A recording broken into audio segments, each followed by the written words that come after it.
Once we have all these plans laid out for the country and we believe that we can get there, yes, we can, there are threats to it. Not the least, there are people out there who have come up with grandiose manifestos that run counter to what I have been saying, the philosophy of how we manage the resources, especially our oil and gas resources for the country, amongst which, number one, if you talk about reducing the price of petrol and diesel and gas as a campaign promise, I don't have to tell you the repercussions of this. Already our domestic prices are amongst the lowest in the world. For every liter of RON 95, there's an 80-cent subsidy there, making us one of the, I think, number 7 or number 9 cheapest in the world. And our gas prices, domestic gas prices, are some of the lowest in the world. This is causing a lot of pain to Tan Sri Samsul. Every time we meet, he said, can you increase the price of gas? And yet, there are people out there who have promised in their manifesto that they want to reduce even further the price of petroleum in the country, petrol and gas. What does it mean?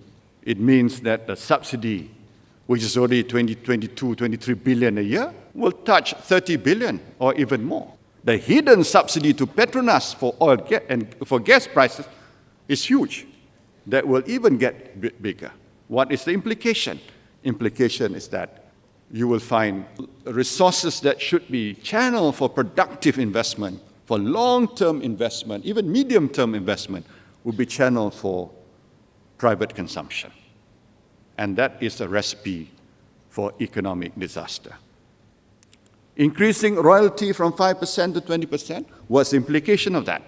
I just mentioned that the oil and gas industry requires huge amounts of capex and also reinvestment. I mean, you're talking about enhanced oil recovery. You're talking about exploring deeper or oil fields in deeper waters and other innovative investment that you need to do. That requires investment. Now imagine at the top, instead of 5%, 20% goes off. What happens? Not only the treasury will be affected, but Petronas's ability to reinvest and to invest the amount that's required to look for new reserves, not only new reserves, but even to maintain existing ones, will be in very, very serious jeopardy. And that you should know even better than I do. And that is a fact that cannot be denied. It's the fact that Tan Sri Samsul keeps on saying to me that please ensure Petronas has enough reserves to do reinvestment. And we are mindful of that. Of course, when as Minister of Finance, I ask for dividends from Petronas.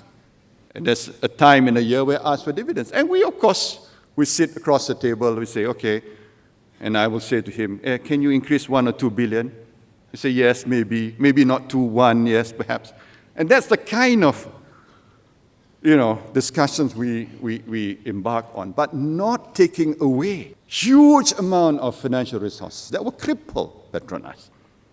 Petronas will not be the same organization as it is today if from day one we give 20% royalty. It will never be the same. But when the money goes into the coffer of the government spends actually more through the government system to states that are producing oil. So it is a win-win situation. We make sure Petronas has enough money, reserves for investment and reinvestment. At the same time, there's enough money through the national budget, and Tan Sri Sidi was part of the system for many years, understands this, appreciates this fact. So the money goes for development, operating expenditure, Sabah, Sarawak, Terengganu, and a lot of activities taking place there. So that's the kind of arrangement that preserves Petronas as a going concern, and at the same time ensures there's enough socio-economic development in the country. Thirdly, what have they promised? To create a permanent standing committee in Parliament, in their manifesto. In other words, MPs in Parliament can summon Petronas, can summon the chairman, the president of Petronas to appear, giving instructions. Can you imagine that? What will do to Petronas, the independence, the flexibility? You will be hampered.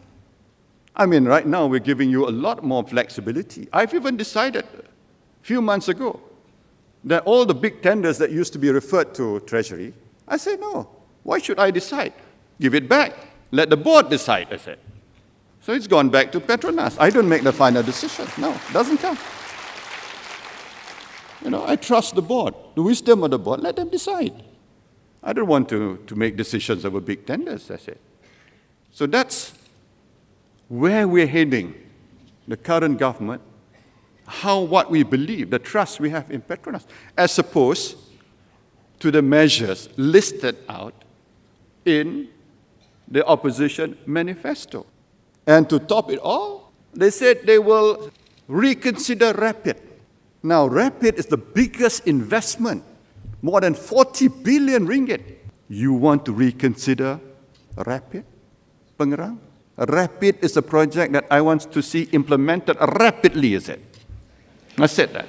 But opposition wants to put it in reverse gear.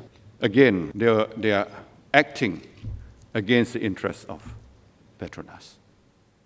So I rest my case. I've said, I've given you the facts. And the time will come soon for you to decide. And please decide wisely. Because